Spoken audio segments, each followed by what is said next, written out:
Hello everyone, कैसे हैं दोस्तों। आप लोगों का हमारे YouTube channel yes edu world में बहुत बहुत स्वागत है। दोस्तों, जो लोग शिक्षक भर्ती की तैयारी कर रहे हैं और न्यू टीचर वैकेंसी का वेट कर रहे हैं, नई शिक्षक भर्ती का इंतजार कर रहे हैं, दोस्तों उनके लिए अच्छी खबर है। दोस्तों, शिक्षक भर्ती के दो बड़े बड़े विज्ञापन जारी हुए हैं। दोस्तों, क्या है, मैंने एक विज्ञापन के बारे में आप लोगों को ऑलरेडी इंफॉर्मेशन दे दी है। दोस्तों, इस वीडियो में मैं दूसरे विज्ञापन को कवर करूंगा। दोस्तों, इसमें जो वैकेंसी है सीनियर टीचर की वैकेंसी है, सरकारी शिक्षक की भर्ती है, परमानेंट गवर्नमेंट जॉब है। दोस्तों, नंबर ऑफ पोस्ट की बात की जाए तो 6500 पोस्ट है। दोस्तों, 6500 वैकेंसीज हैं जिनके लिए एप्लीकेशन इनवाइट किया गया है। दोस्तों, इसमें गैर अनुसूचित क्षेत्र हेतु जो पद है 5804 है, अनुसूचित क्षेत्र हेतु जो पद है 696 है। टोटल जो पद है, कुल पदों की संख्या है, जो टोटल नंबर ऑफ वैकेंसीज है 6500 है, 6500 है। दोस्तों, इसमें हिंदी की वैकेंसी है, अंग्रेजी की है, संस्कृत की है, गणित की है, विज्ञान की है, सामाजिक विज्ञान की है, उर्दू की है, पंजाबी की है, सिंधी की है, गुजराती की है। दोस्तों, जिस भी विषय की आप नौकरी करना चाहते हैं दोस्तों, उसमें आप अप्लाई कर सकते हैं। बात करिए वैकेंसी कहां पर निकली है, तो दोस्तों ये जो वैकेंसी निकली है राजस्थान में निकली है। राजस्थान लोक सेवा आयोग अजमेर के द्वारा ये विज्ञापन जारी किया गया है। दोस्तों, इससे पहले जो मैंने वैकेंसी की इंफॉर्मेशन दी थी राजस्थान की, दोस्तों लेक्चरर की वैकेंसी थी और ये सीनियर टीचर की वैकेंसी है, वरिष्ठ अध्यापक की वैकेंसी है। दोस्तों, बात करें इसके लिए आपके पास क्वालिफिकेशन क्या होना चाहिए, तो दोस्तों इसके लिए क्वालिफिकेशन जो आपके पास होना चाहिए, आपके पास ग्रेजुएशन की डिग्री होनी चाहिए, रिलेटेड सब्जेक्ट में आपके पास ग्रेजुएशन की डिग्री होनी चाहिए और आपके पास एजुकेशन में डिग्री या डिप्लोमा भी होना चाहिए। एजुकेशन में डिग्री का मतलब होता है कि आपके पास बीएड होना चाहिए, डिप्लोमा का मतलब होता है कि आपके पास डिप्लोमा होना चाहिए, एजुकेशन में आपके पास बीएड होना चाहिए। यहाँ पर विज्ञान विषय के लिए बताया गया है कि आपके पास ग्रेजुएशन की डिग्री होनी चाहिए, स्नातक की डिग्री होनी चाहिए और यहाँ पर विषय दिया गया है, सब्जेक्ट दिया गया है, इसमें से 2 सब्जेक्ट आपके ग्रेजुएशन लेवल पर होना चाहिए। Physics, chemistry, zoology, botany, microbiology, biotechnology and biochemistry में से क्या है, 2 सब्जेक्ट आपके ग्रेजुएशन लेवल पर होना चाहिए और आपके पास डिग्री भी होनी चाहिए एजुकेशन में या डिप्लोमा भी होना चाहिए एजुकेशन में। इसी तरह से यहाँ सामाजिक विषय के बारे में बताया गया है। सामाजिक विज्ञान विषय के लिए जो आपके पास क्वालिफिकेशन होना चाहिए, आपके पास ग्रेजुएशन की डिग्री होनी चाहिए, स्नातक की डिग्री होनी चाहिए और क्या है, आपके पास यहाँ पर जो विषय दिया गया है इसमें से 2 सब्जेक्ट आपके ग्रेजुएशन लेवल पर होना चाहिए। History, geography, economics, political science, sociology, public administration and philosophy में से क्या है, 2 विषय आपके ग्रेजुएशन लेवल पर होना चाहिए और क्या है, आपके पास डिग्री या डिप्लोमा भी होना चाहिए एजुकेशन में और आपको वर्किंग नॉलेज होना चाहिए हिंदी का। देवनागरी स्क्रिप्ट आपको आनी चाहिए, देवनागरी स्क्रिप्ट में आपको हिंदी लिखना आना चाहिए और आपको राजस्थानी कल्चर का नॉलेज भी होना चाहिए। यहाँ पर एक अच्छी बात और है कि जिन अभ्यर्थियों का रिजल्ट नहीं आया है, जो छात्र अंतिम वर्ष की परीक्षा देने जा रहे हैं या दे चुके हैं, वो भी इसमें अप्लाई कर सकते हैं।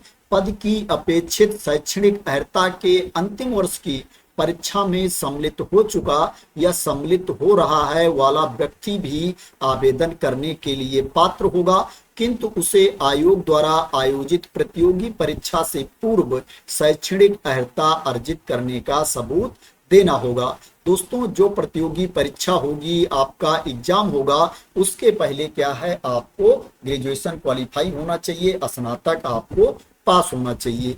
बात करें इसमें आपको सैलरी कितनी मिलेगी, तो इसमें पे मैट्रिक्स लेवल 11 के अकॉर्डिंग जिसका ग्रेड पे है 4200 रुपए, उसके अकॉर्डिंग आपको सैलरी दी जाएगी। दोस्तों, इसमें राजस्थान का अपना पे लेवल है, उसके अकॉर्डिंग सैलरी दी जाएगी। लेकिन दोस्तों ये मान के चलिए कि आपको 60,000 से ज्यादा ही सैलरी इसमें मिलने वाली है, 60,000 से कम सैलरी आपको इसमें नहीं मिलेगी। दोस्तों, एज लिमिट की बात करें तो 18 साल से लेकर के 40 वर्ष तक के अभ्यर्थी इसमें अप्लाई कर सकते हैं। 18 ईयर्स से लेकर के 40 ईयर्स तक के कैंडिडेट इसमें अप्लाई कर सकते हैं।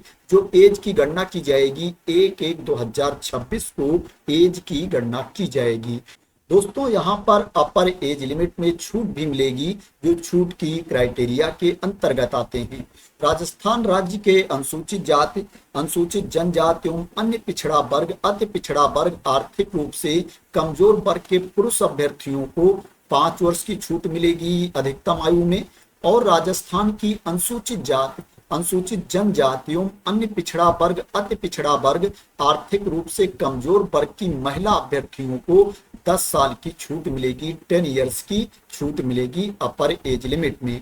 यहाँ पर एक अच्छी बात और है कि अनरिजर्व कैटेगरी की महिला कैंडिडेट को भी अपर एज लिमिट में छूट दी जाएगी। सामान्य वर्ग की महिला अभ्यर्थियों को अपर एज लिमिट में 5 साल की छूट दी जाएगी। तो ये महिलाओं के लिए बहुत अच्छा मौका है, उनको अपर एज लिमिट में छूट दी जा रही है। उनकी 5 साल ज्यादा एज भी है, फिर भी वो इसमें अप्लाई कर सकती हैं और नौकरी करने का मौका पा सकती हैं। यहाँ पर जो विधवा एवं विच्छिन्न विवाह महिला अभ्यर्थी हैं, उनको तो बहुत ज्यादा ही छूट दी जा रही है। अधिकतम आयु सीमा ही नहीं है उनके लिए, उनकी कितनी भी एज हो वो इसमें अप्लाई कर सकती हैं। अब बात करें इसमें आप कब से कब तक अप्लाई कर सकते हैं, तो इसमें जो एप्लीकेशन स्टार्ट है 19 अगस्त 2025 से एप्लीकेशन स्टार्ट है और 17 सितंबर 2025 तक आप इसमें अप्लाई कर सकते हैं। 17 सितंबर 2025 एप्लीकेशन की लास्ट डेट है। बात करें इसमें अभ्यर्थियों का चयन कैसे किया जाएगा, इसमें सिलेक्शन का प्रोसेस क्या है, तो दोस्तों इसमें एग्जाम होगा, रिटन टेस्ट होगा, उसी के बेसिस पर सिलेक्शन किया जाएगा। अभ्यर्थियों का चयन प्रतियोगी परीक्षा के माध्यम से किया जाएगा। आवश्यकता पड़ने पर आयोग द्वारा उत्तर पत्रक, उत्तर पुस्तिका के मूल्यांकन में स्केलिंग, मॉडरेशन, नॉर्मलाइजेशन, सामान्यीकरण पद्धति को अपनाया जा सकेगा। इसमें क्या है, नॉर्मलाइजेशन फार्मूला भी लागू किया जा सकता है। जो इसमें मेरिट लिस्ट तैयार की जाएगी, रिटन टेस्ट में जो कैंडिडेट को अंक मिलेंगे, मार्क्स मिलेंगे, उसी के बेसिस पर मेरिट लिस्ट तैयार की जाएगी और कैंडिडेट का सिलेक्शन किया जाएगा। अभी इसमें एग्जाम डेट के बारे में इंफॉर्मेशन नहीं दी गई है, एग्जाम डेट के बारे में बाद में इंफॉर्मेशन दी जाएगी। अब बात करते हैं इसमें आपको फीस कितनी पे करनी पड़ेगी। दोस्तों इसमें ओटीआर करना पड़ेगा, आपको वन टाइम रजिस्ट्रेशन करना पड़ेगा। वन टाइम रजिस्ट्रेशन करने के लिए एक बार ये पंजीयन शुल्क जो है, ओटीआर फीस जो है 600 रुपए है अनरिजर्व कैटेगरी के कैंडिडेट के लिए। सामान्य अनारक्षित वर्ग के अभ्यर्थियों के लिए, पिछड़ा वर्ग के क्रीमी लेयर, अति पिछड़ा वर्ग के क्रीमी लेयर अभ्यर्थियों के लिए जो फीस है 600 रुपए है। आरक्षित वर्ग, अनुसूचित जात, अनुसूचित जनजाति, पिछड़ा वर्ग, नॉन क्रीमी लेयर, अति पिछड़ा वर्ग, नॉन क्रीमी लेयर, आर्थिक रूप से कमजोर वर्ग, शहरिया आदिम जाति के अभ्यर्थियों के लिए जो फीस है 400 रुपए है। दिव्यांग जन अभ्यर्थियों के लिए जो फीस है वो भी 400 रुपए है, 400 रुपीज फीस है। इसमें जो फीस में छूट मिलेगी ओनली राजस्थान राज्य के निवासियों को फीस में छूट दी जाएगी। जो दूसरे राज्य के अभ्यर्थी हैं उनको फीस में छूट नहीं मिलेगी।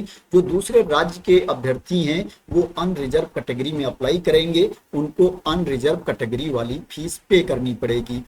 दोस्तों अगर आपके एप्लीकेशन में कुछ गलती हो जाती है तो आप उसमें सुधार भी कर पाएंगे, करेक्शन भी कर पाएंगे। लेकिन दोस्तों कोशिश करना कि आपके एप्लीकेशन में गलती ना हो, क्योंकि जो आप करेक्शन करेंगे, जो आपको सुधार का मौका दिया जाएगा वो फ्री में नहीं दिया जाएगा। दोस्तों उसके लिए आपको फीस पे करनी पड़ेगी। जो करेक्शन की फीस है, संशोधन हेतु शुल्क है, वो 500 रुपीज है। 500 रुपए आपको फीस पे करना पड़ेगा एप्लीकेशन में सुधार करने के लिए।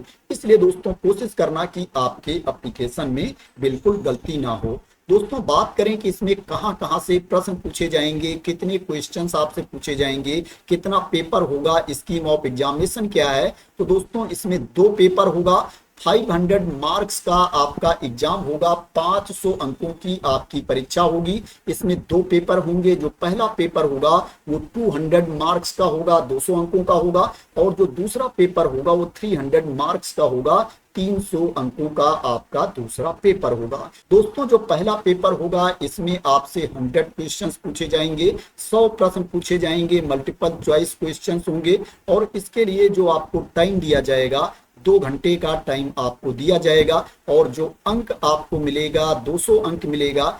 एक प्रश्न 2 अंक का होगा, 1 क्वेश्चन 2 मार्क्स का होगा। दोस्तों इसमें निगेटिव मार्किंग भी होगी। अगर आप किसी प्रश्न का गलत उत्तर देते हो तो एक गलत उत्तर के लिए आपके 1/3 मार्क्स काट दिए जाएंगे, 1/3 अंक आपके काट लिए जाएंगे अगर आप किसी प्रश्न का गलत उत्तर देते हो। दोस्तों इसमें जो प्रश्न आपसे पूछे जाएंगे इसमें geographical, historical, culture and general knowledge of Rajasthan से क्वेश्चंस पूछे जाएंगे, करंट अफेयर ऑफ राजस्थान से क्वेश्चंस पूछे जाएंगे, जीके के क्वेश्चंस आपसे पूछे जाएंगे, एजुकेशनल साइकोलॉजी के क्वेश्चन आपसे पूछे जाएंगे, एजुकेशनल साइकोलॉजी के प्रश्न आपसे पूछे जाएंगे। दोस्तों इसमें मिनिमम क्वालिफाइंग मार्क्स भी है, उतना आपको लेकर के आना पड़ेगा तभी आप पास माने जाओगे। मिनिमम आपको 40% मार्क्स लेकर के आना पड़ेगा, 40% अंक लेकर के आना पड़ेगा।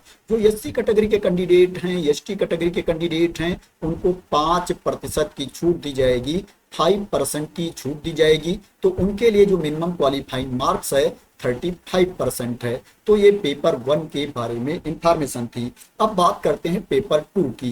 दोस्तों जो पेपर 2 होगा ये 2.5 घंटे का होगा, 2 hours 30 minutes का आपका ये पेपर होगा।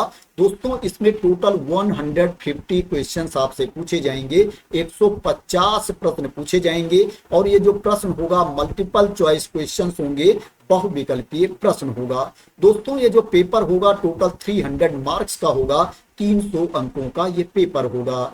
दोस्तों इसमें निगेटिव मार्किंग भी होगी। अगर आप किसी प्रश्न का गलत उत्तर देते हो तो एक गलत उत्तर के लिए आपके 1/3 मार्क्स काट लिए जाएंगे, 1/3 अंक आपके काट लिए जाएंगे। इसमें भी मिनिमम क्वालिफाइंग मार्क्स है, उतना आपको लेकर के आना पड़ेगा। क्वालिफाइंग मार्क्स जो है वो पेपर 1 एंड पेपर 2 में सेम है। इसमें सभी कैंडिडेट को 40% मार्क्स लाना पड़ेगा, 40% अंक लेकर के आना पड़ेगा, और जो एससी एसटी कैटेगरी के कैंडिडेट हैं उनको 5% की छूट दी जाएगी, उनको 35% मार्क्स लेकर के आना पड़ेगा, तभी वो पास माने जाएंगे। बात करें इसमें कहां से प्रश्न पूछे जाएंगे, तो दोस्तों इसमें रिलेवेंट सब्जेक्ट से क्वेश्चंस पूछे जाएंगे, रिलेवेंट सब्जेक्ट से प्रश्न आएंगे। दोस्तों जो क्वेश्चंस का लेवल होगा वो सेकेंडरी एंड सीनियर सेकेंडरी और ग्रेजुएशन स्टैंडर्ड के क्वेश्चंस आपसे पूछे जाएंगे, secondary and senior secondary graduation level के प्रश्न आपसे पूछे जाएंगे। दोस्तों teaching method of relevant subject से भी क्वेश्चंस पूछे जाएंगे। तो ये पेपर 2 के बारे में इंफॉर्मेशन थी।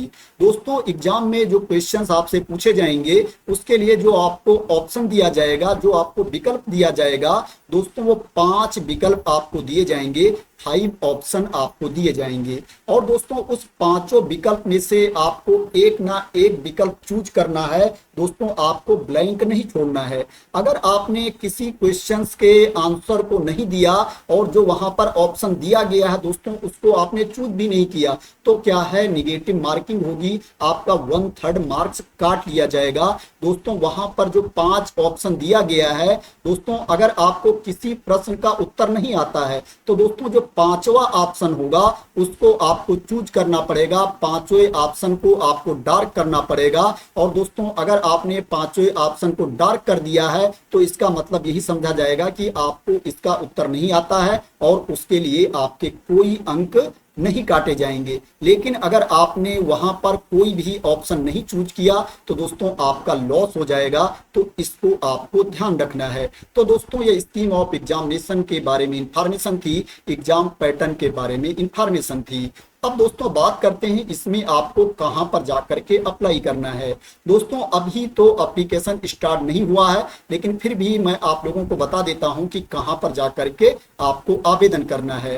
दोस्तों सबसे पहले आपको राजस्थान पब्लिक सर्विस कमीशन की वेबसाइट पर जाना है, राजस्थान लोक सेवा आयोग की वेबसाइट पर जाना है। दोस्तों जब ये वेबसाइट आप ओपन कर लेंगे तो आप बाएं साइड में देखेंगे, यहां पर दिया गया है अप्लाई ऑनलाइन। इसके ऊपर आपको क्लिक कर देना है। जब इसके ऊपर आप क्लिक कर देंगे तो आपके सामने ये पेज ओपन होकर के आ जाएगा। आप नीचे देखेंगे यहाँ पर दिया गया है click here for new portal बाया SSO, इसके ऊपर आपको क्लिक कर देना है। जब इसके ऊपर आप क्लिक कर देंगे तो आपके सामने वो पेज ओपन होकर के आ जाएगा, वो पोर्टल ओपन होकर के आ जाएगा जहां पर आकर के आपको रजिस्ट्रेशन करना है, जहां पर आकर के आपको अप्लाई करना है। तो इस तरह से आप राजस्थान पब्लिक सर्विस कमीशन की वेबसाइट पर आकर के, राजस्थान लोक सेवा आयोग की वेबसाइट पर आकर के रजिस्ट्रेशन कर सकते हैं और अप्लाई कर सकते हैं। दोस्तों इस नोटिफिकेशन वाली PDF में भी यहाँ पर लिंक दिया गया है, यहाँ से भी आप डायरेक्ट उस लिंक को ओपन कर सकते हैं। अगर क्या है आप राजस्थान लोक सेवा आयोग की वेबसाइट पर नहीं जाना चाहते हैं, आप देख सकते हैं यहाँ पर ये लिंक दिया गया है, डायरेक्ट यहाँ से भी आप लिंक को ओपन कर सकते हैं। तो दोस्तों आशा करते हैं कि आपको इस वैकेंसी के बारे में इंफॉर्मेशन मिल गई होगी, क्लियरिटी मिल गई होगी। दोस्तों जैसे ही एप्लीकेशन स्टार्ट होता है आप लोग दोस्तों इसमें आवेदन करने से ना चूकें। दोस्तों इसमें सभी राज्य के अभ्यर्थी अप्लाई कर सकते हैं, ऑल स्टेट के कैंडिडेट इसमें अप्लाई कर सकते हैं। दूसरे राज्य के अभ्यर्थी जो अप्लाई करेंगे वो अनरिजर्व कैटेगरी में अप्लाई करेंगे। दोस्तों अगर आपको इस वैकेंसी के बारे में क्लियरिटी मिल गई हो और आप मेरे द्वारा दी गई इंफॉर्मेशन से सेटिस्फाई हो और ये वीडियो आपको पसंद आई हो तो दोस्तों इसको लाइक कर देना, शेयर कर देना, और मेरे चैनल को सब्सक्राइब ना किया हो तो सब्सक्राइब कर लेना इसी तरह की इंपॉर्टेंट अपडेट के लिए, इंफॉर्मेशन के लिए, वैकेंसी की न्यूज के लिए। तो थैंक यू सो मच दोस्तों फॉर वॉचिंग।